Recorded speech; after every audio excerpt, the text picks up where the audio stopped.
अब जरा सुनना प्यारे, जैसी खाने की खुशबू महसूस की, कहते मेरी शरीक हयात बता तो सही ये किसने भेज दिया है। मुस्कुरा के कहती है बड़ा अच्छा है तुम्हारा मालिक। का क्या कहना चाहती हो? का ये किसी और ने नहीं जिसके यहाँ मजदूरी करते हो, ये उसी ने भेज दिया है। बीबी ने हाथ पकड़ा, कहा बस ये नहीं है, जरा अंदर तशरीफ लाइए। जैसे अंदर कमरे में लेकर के गई, नेमतों का ढेर लगा हुआ है, हर तरह का अल्लाह मौजूद है, सारे फल रखे हुए हैं। कहा ये किसने भेजा है? कहा आपके मालिक ने भेजा है। रोने लग गया। कहा ये तो बता सिर्फ खाना भेजा है या कोई पैगाम भी भेजा है? कहा बीबी ने कहा सरदार वो जो लेके आया था कह के गया है कि मालिक ने ये कहा है अपने शौहर से कह देना वो काम में कमी ना करे, हम उसको देने में मजदूरी में कमी नहीं कर सकते। शौहर ने थैला लिया, मंडी की तरफ निकला। जैसी बगल में दबा के थैला गया, बीवी ने कहा थैला कहाँ लेके जा रहे हो? कहा मजदूरी होगी, पैसा मिलेगा, बच्चों के लिए राशन लाना है। जैसे दरवाजे से 4 कदम आगे बढ़ा, बीवी ने आवाज दी मेरे सरताज। कहा क्या? उसने कहा खबरदार खाली हाथ लौट आना, लेकिन हराम का 1 रुपया लेके नहीं आना है। ये किसने कहा? किसने कहा? बीवी ने। मेरी मां बहने भी गौर से सुने। क्या मसला भाई, इसे ठीक करो यार। बीवी ने कहा खाली हाथ आ जाना, लेकिन हराम का लुकमा ना लाना। मंडी गया, लोग भी बड़े चालाक हैं यार, बड़े चालाक हैं। लोग उसे मजदूरी के लिए लेके आते हैं जो ताकतवर होता है, जो हट्टा कट्टा जवान होता है, और उसे लाने की वजह यह होती है कि यह काम ज्यादा करेगा। यही होता है ना, हट्टा कट्टा है, जवान है, काम ज्यादा करेगा, ये सोच के ताकतवर को लाते हैं। मंडी में जाके बूढ़ा खड़ा हुआ, बगल में थैला दबाए खड़ा था। जो आता ताकतवर को लेके चला जाता, जवान को लेके चला जाता। फिर वक्त वो भी आया कि कोई ना बचा, तन्हा ये बूढ़ा रह गया। इसने कहा यार मुझे ले चलो, 10 रुपए कम दे देना, मुझे काम पे ले चलो। किसी ने कहा इस उम्र में काम तुझसे कौन कराएगा, जा जाके कहीं बैठ, अपने घर जाके आराम कर। उसने कहा बच्चे भूखे हैं, मुझे 10 रुपए कम दे देना, खुदारा तुम्हें खुदा का वास्ता, जब तुम मजदूरी कराया करो सिर्फ ताकतवर देख के ना लाया करो, कभी कमजोर को भी लेके आ जाया करो, कभी बीमार को भी लेके आ जाया करो। और मजदूर के सर पे खड़े होकर के 100 रुपए दे करके 150 के काम ना लेना, बल्कि ऐसा करना काम 50 रुपए का किया है तो 100 रुपए दे दिया करो, काम 100 का किया है तो 200 दे दिया करो। तुम मजदूर की थोड़ी मेहनत पे राजी हो जाओ, अल्लाह तुम्हारे थोड़े अमल से राजी होकर जन्नत अता फरमाए। रहम किया करो छोटे लोगों पर, अपने नीचे वालों पर रहम किया करो। क्या करे प्रधान के 100 बीघे धान थे, बना फिर है प्रधान, मजदूरी नहीं देता 10 दिन तक, धान कटवा लेगा, साफ पैसे चल बे 400 रुपल्ली के लिए चक्कर काट रहा है। प्रधान ये तेरे लिए रुपल्ली होंगे, लेकिन ये किसी के दस्तरखान का इंतजाम भी हो सकता है, किसी के हॉस्पिटल की फीस भी हो सकती है, किसी के घर का चिराग भी हो सकता है। 400 रुपए तू नहीं जानता, ऐसा भी कोई मजदूर होगा जो घर से कह के गया होगा शाम को आऊंगा बेटे मजदूरी का पैसा मिलेगा। बच्चों ने कहा होगा अब्बा हमने कभी सेब नहीं देखा, हमने कभी अनार नहीं खाया, इसने शायद वादा किया हो बेटे शाम को पैसा मिलेगा, तेरी ख्वाहिश पूरी करूंगा। खुदा की कसम तुम भी औलाद वाले हो, प्रधानों जमींदारों ठेकेदारों पैसे वालों, अगर तुम अपने बेटे की खुशी पूरी करते हो तब तुम्हें कितना सुरूर मिलता है। तुमसे ज्यादा सुरूर गरीब को मिलता है जब बेटे की खुशी पूरी करता है, जब बेटे का ख्वाब पूरा करता है। तुम नहीं जानते हो, तुमने तो ये कह दिया कि 400 रुपये के लिए इतने चक्कर लगा रहा है, लेकिन तुमने ये नहीं जाना ये भी तो हो सकता है उसके दस्तरखान पे प्लेटें रखी हो, ये भी तो हो सकता है बीबी चूल्हे में आग जलाए बैठी हो, आटा लाएगा तो रोटी बनेगी। खुदारा मजदूर को धक्के न दिया करो। मेरे नबी ने तालीम दी थी कि मजदूर को मजदूरी पसीना सूखने से पहले दे दिया करो। दिया जो जात के बेफकीर थे, बिरादरी के भिखारी थे, उनको हमने दिया था, लेकिन जरूरतमंदों को कभी नहीं सोचा। एक अच्छा भला इंसान जो सोसाइटी में इज्जत से रहता था, कैसे रह पाता? मेरे पास राशन नहीं है, किससे कहता आटा नहीं है, किससे कहता चावल नहीं है, वो इज्जत से घर में बैठा रहा। और यार सिर्फ चेहरे देख के ना है फैसले किया करो, किसी की मुस्कुराहट के पीछे गम भी होते हैं, किसी के लबों की मुस्कुराहट के पीछे सदमे भी होते हैं। ये ना सोच कि ये मांगेगा मांगेगा तब दिया जाएगा। अगर तेरा पड़ोसी है और चूल्हे से धुआं नहीं उठा, एक बार पूछ ले यार आज कुछ पका नहीं है क्या, क्यों आग नहीं जली थी, तुम्हारे घर से धुआं नहीं उठा। अगर कहते बस यूं ही काम चल गया, समझ लेना आज इसके घर खाने नहीं है। अपने आगे का उठा, जा उस भूखे के आगे ले जाके बैठ जा। खुदा की कसम काबे में जाकर के लोगों पे लुटाने में इतना रब राजी नहीं होगा जितना भूखे पड़ोसी को खिलाने में अल्लाह राजी हो जाए। लेकिन हम तो खिलाते भी उन्हें हैं जहां नाम हो। बुरा ना मानिए, दे दिया करो टाइम से मजदूरी, दे दिया करो। मंडी से कभी लाओ ना, एक ताकतवर ले आओ, एक कमजोर ले आओ। किसी का चूल्हा तेरे घर से चल जाएगा तो खुदा की कसम तेरा काम भी महशर में किसी के इशारे पे चल जाएगा। तुम नहीं जानते हो ये भूखे पेटों की दुआएं कितनी बड़ी होती हैं। तुम नहीं सोच सकते ये जो भूखा मैदा होता है और जब रब की बारगाह में आवाज देता है ये फिर टाली नहीं जाती है, फिर टाली नहीं जाती है। मुझे वो नौजवान आज तक याद है, उसने मुझसे एक दिन फोन करके कहा, कहने लगा हजरत जी मैं गाड़ी चलाता हूं। ताज्जुब हुआ कि रात मेरी आंख लग गई और 1-2 मिनट सोता रहा मैं, लेकिन शुक्र अल्लाह का कि मेरी गाड़ी पलटी नहीं। मेरा हाथ देखें कैसा एक जगह डटा रहा नींद में भी। मैंने कहा यार बता कौन सी नेकी करता है, कौन सी नेकी करता है। उसने कहा कि जब भी मैं गाड़ी से वापस जाता हूं ना, अपनी कमाई का 10वां हिस्सा जाके ना मैं मदरसे के तलबा को दिया करता हूं।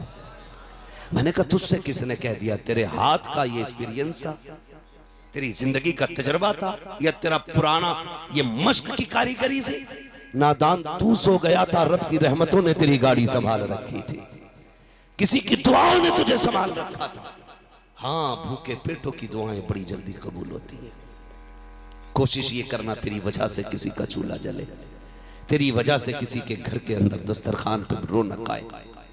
बुरा ना मानना, मैं कहता हूं खुदा करे हर बंदा मदीने शरीफ जाए, लेकिन लोग कहते हैं अल्लाह का शुक्र है मैंने 12 उम्रे कर लिए, 13 उम्रे कर लिए। ओ यार कब जाता है? कब मैं उम्रा करने रमजान में जाता हूँ।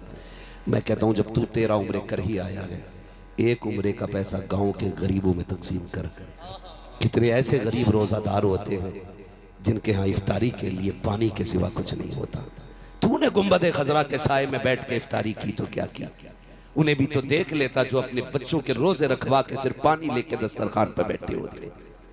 उस पैसे से तुम नहीं जानते, कई बच्चे नहीं भाई कहते अब्बा हमें रोजा रखना है। सुना पहला रोजा होता है, बड़ी धूमधाम से रखा जाता है, लेकिन गरीब बाप ये तो नहीं कहता मेरे पास कुछ नहीं है। वो ये कह देता बेटे अभी तेरी उम्र नहीं हुई है, अभी तू बहुत छोटा है। वो अपनी गरीबी को बच्चे के बचपन में छुपाता है। काश क्या ही अच्छा होता, तू ना जाता 1 साल उम्रे को, 1 साल तू खजूर इकट्ठा करके गांव के हर गरीब को तलाश करता, चुपके से रात में उसके बाप के हवाले कर देता। वो बच्चों के आगे भी रुसवा नहीं होता। कम से कम तेरी वजह से किसी बच्चे के पहले रोजे पे उसे खुशी मिल जाती। खुदा की कसम मदीने वाला भी राजी हो जाता, काबे वाला भी राजी हो जाता। कोशिश ये कीजिएगा कि तुम्हारे पैसे से किसी का चूल्हा जले। करेंगे इंशाल्लाह। इंशाल्लाह बात समझ में आ रही है ना? तो मैं क्या अर्ज कर रहा था, बीवी ने कहा खबरदार खाली आता जाना, हराम का लुकमा याद है ना सबक? हराम का लुकमा जोर से नहीं, हराम का लुकमा नहीं लाना है। मंडी में बंदा खड़ा कह रहा यार मुझे ले चलो, 10 रुपए कम दे देना, लेकिन लोगों ने अपना फायदा देखा, उस गरीब का किसी ने न देखा। अल्लाह अकबर, जब सब छोड़ के चले गए, सूरज आधी आसमान का सफर तय कर चुका, बीचों बीच में सूरज आ गया। वो जो बगल में थैला था यार कैसे लेके जाता उसे। अब बच्चों का सामना मुश्किल था, खाली हाथ पलट करके बच्चों को भूखा छोड़ के आया था। क्या मुंह दिखाता बच्चों को जाकर के? खाली गया था, खाली आया था। अल्लाह सलामत रखे आप लोगों को। सुनना मेरी बात बहुत गौर से, जब कोई नहीं मिला, सुने प्यारे, जब कोई नहीं लेके गया, अब ये क्या करता, घर कैसे जाता? सोचने लगा बच्चों को क्या मुंह दिखाऊंगा, अब क्या किया जाए। उसके बाद उसने दोनों तरफ नजर डाली, सामने मस्जिद का मीनार नजर आया। उसने अपना थैला लिया, मस्जिद में गया, वुजू किया, मुसल्ला बिछाया, रो के कहता मालिक दुनिया वाले तो काम के लायक नहीं समझते हैं, मैं तेरे घर में आ गया हूँ, अब तेरे दरबार में नौकरी करूंगा, या अल्लाह मैं सफाई करूंगा, तेरे घर में झाड़ू लगाऊंगा, मेरे मालिक मेरे बच्चे 3 दिन से भूखे हैं, उनके रिस्क का इंतजाम फरमा दे। ए मर परवरदिगार आलम, ये दुनिया वाले मुझे नौकरी के लायक नहीं समझते हैं, मैं तेरे घर में मजदूरी करने आ गया हूँ।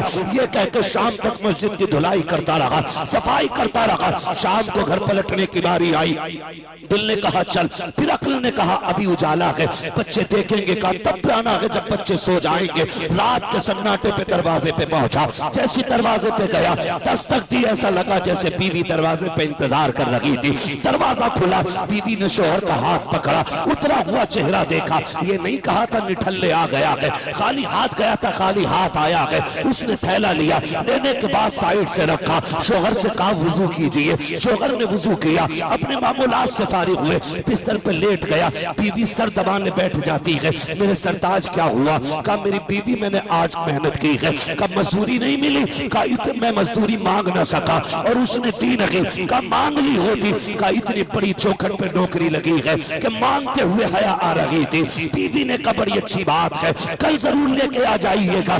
ये कह के अगले दिन बीवी ने फिर भेजा, फिर कहा या कबल हराम, खबरदार हराम का लुकमा न लाना, लाना तो हलाल का लेके आना। जब दूसरे दिन शोहर पलटा, वही वक्त है, वही आलम है। आके देखा बच्चे फिर सोए हुए हैं। कहता बीवी बता तो सही मेरे बच्चों को क्या खिला के सुलाया?